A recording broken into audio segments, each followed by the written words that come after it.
After we traveled so far and worked so hard just to get here, we left you hanging at the entrance of the Sandblaster. Now we're gonna get this boat in the door no matter what. But once we do, we're gonna wonder if we really wanted to. Guys, do not buy a steel boat before watching this. This could save you a ton of time and money. This is Luke, and I'm Lori, and we're learning the lessons of building a steel sailboat in the south of Brazil. And if you're loving our adventure, subscribe to this channel, like this video, and ring that bell. It's a totally free way to keep the journey alive.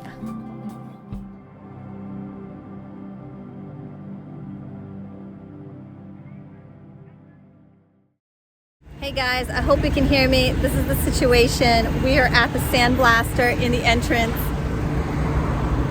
This is the LAHAKAI, and she has been bottomed out because the angle of the kind of driveway here is very steep, especially for this bed.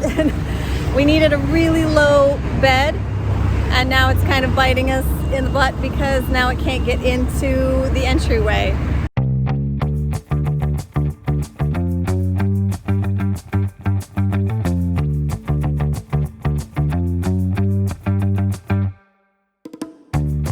The city had recently installed a bike path there, so the entrance was extra steep and uneven. So the guys pull up in a Mercedes Ashco truck and they hook up a chain in order to tow the bed over the place where she locked up and onto even ground.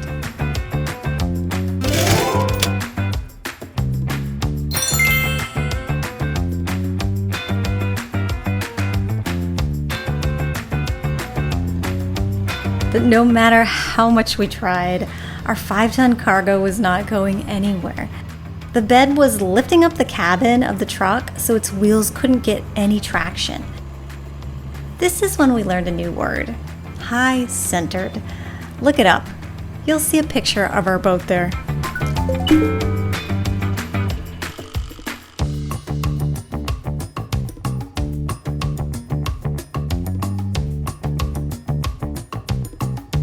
We weren't giving up so easy though. The guys broke out another secret weapon. This truck sported a crane that would lift up to 25 tons. But this time, instead of pulling it, they would lift the bed in order to get the cabin's wheels back on the ground so they could push backwards. Though this sounded very promising, it was also a little scary for them to be lifting our boat up in the air from just one point.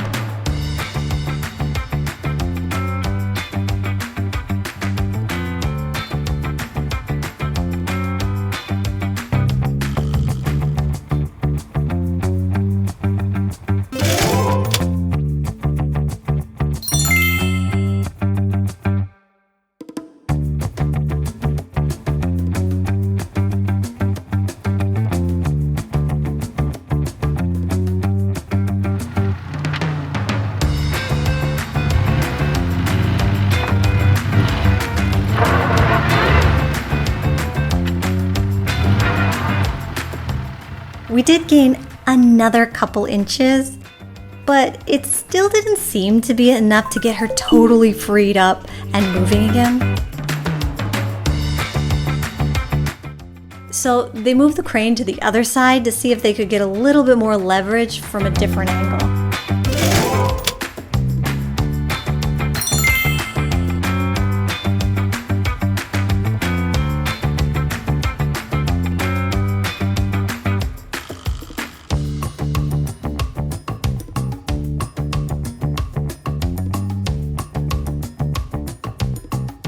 She budged a little bit, but the truck was still without traction, and the front of the bed was bottoming out at the top of the driveway. By now you must have noticed the traffic piling up. Our little move, or rather lack thereof, was backing up the highway around 50 kilometers. That's over 30 miles. So this time, they weren't holding back. They brought back the first truck And that carried an even larger crane, which could lift up to 32 tons on its own. We really give the team here a lot of credit for confidently working without even breaking a sweat. You'd almost think that they were having fun with all this big equipment. Or maybe everyone in the south of Brazil seems to smile easier and make work look effortless.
Just like that, the LAHAKAI made it in the door. Pretty easy, right?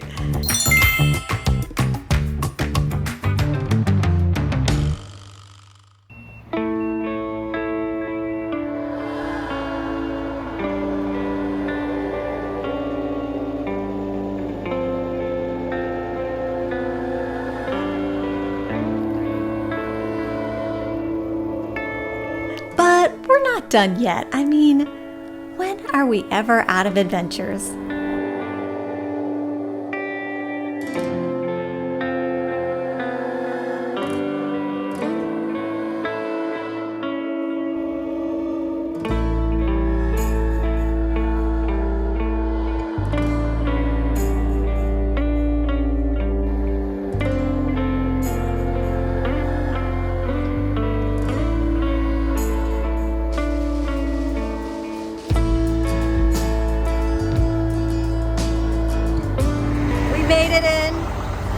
The truck passed the gate and now it's here, and now they're removing the boat from the bed of the truck.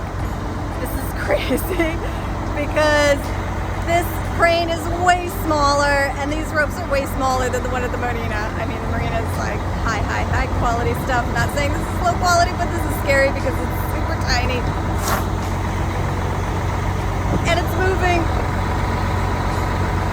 So what they're going to do now is they're going to lift it and then they're going to put these tires. The tires are super heavy. They put all the tires on and then they're going to rotate it to the side and put it down on the ground.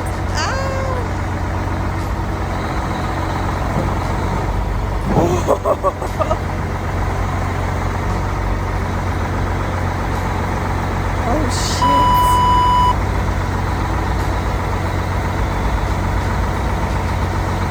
Oh my god, it's tipping forward. My god. This is so crazy.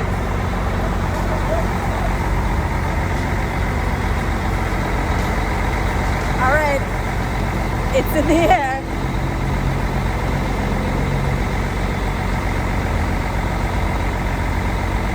It's in the air, it seems okay.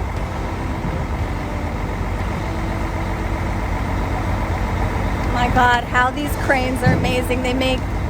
This is 4 tons. It might be a little bit more than 4 tons, maybe 4.5, and it makes it look like a feather. It's just lifting it up like it's nothing. It has these 4 supports on the side to support the truck down. He goes down and he just lifts this arm up. It's incredible because, I mean, it's a fraction of the size of the other machines, and it's just suspending the boat in the air. Okay, so they're not going to move it. That's even better. I thought they were going to rotate. So now the truck's going to drive away.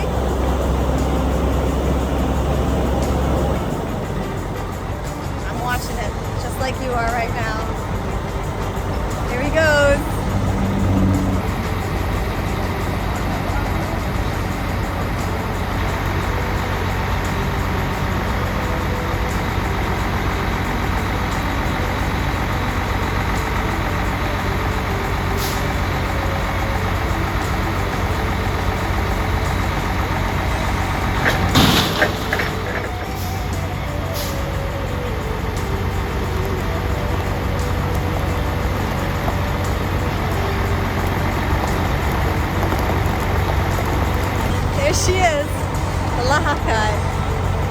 light as a feather, evidently. Evidently we've created a boat that flies. I like it. Let's fly everywhere.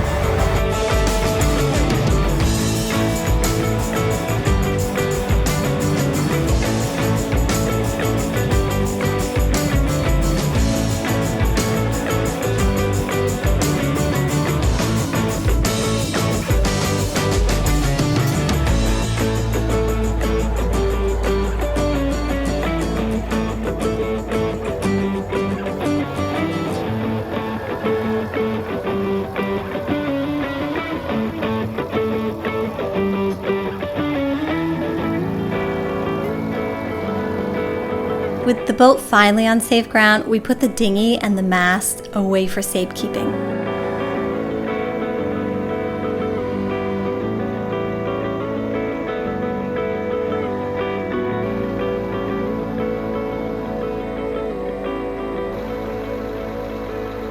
You might be wondering why we went through all this trouble just to get here.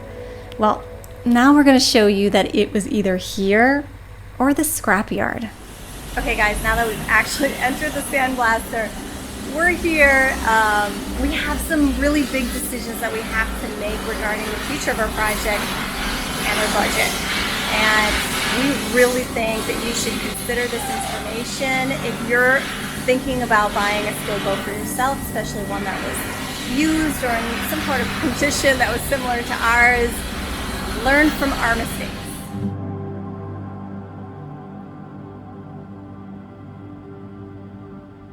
So you knew we had some major challenges when it came to fixing our hull, but regardless, we knew we were going to remove all the paint and the fairing compound so we could examine the hull. So it was always part of the plan to put it back on afterwards. At our previous location in Rio de Janeiro, we did want to sandblast, but the costs were astronomical and it wasn't viable for non-commercial boats, so we abandoned the idea.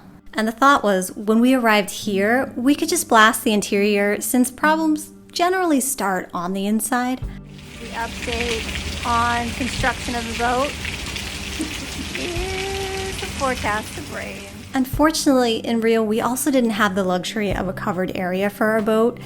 The weather was really against us, and we had lots of rainy days. That being said, regardless of the weather, once steel is stripped, it starts the process of rusting within 30 minutes. And in this tropical humidity, that process can result in seeing a rusty surface extremely fast. But to sand your entire boat inside and out with a flap disc, it took weeks. And it was so dirty that we couldn't be sanding and painting at the same time. So we would treat the steel with PCF. It's a rust converter to hold over the steel. And then once we were ready, we lightly sanded the surface and then used the rust converter again. And then we applied Intershield 300. We hoped that this would be enough to hold us over.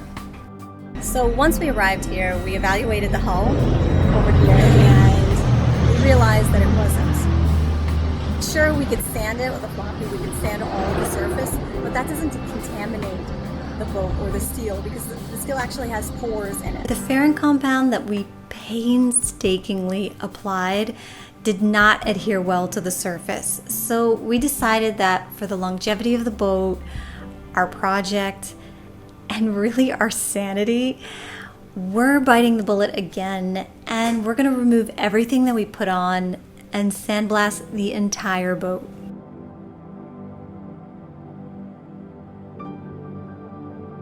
Now, we'll go over more the whys and hows of sandblasting later on, but the process of blasting is followed immediately by priming the boat and coats of Intershield. When done professionally, this process will keep the steel and all of the new pieces that we put on the boat safe for years to come. That means with some light maintenance, the LAHAKAI will be sailing for the next decade. It's the right thing to do. And if you're working on a steel boat, consider this step as the most fundamental to the longevity of your boat. Otherwise, we will be pulling her out of the water in the next couple of years and tackling the same issues that come along. So this fact comes at a really hard third realization. Not only did we put a lot of time and effort fairing the hull, but the cost of the fairing compound alone is around $3,000, and it's just flaking off.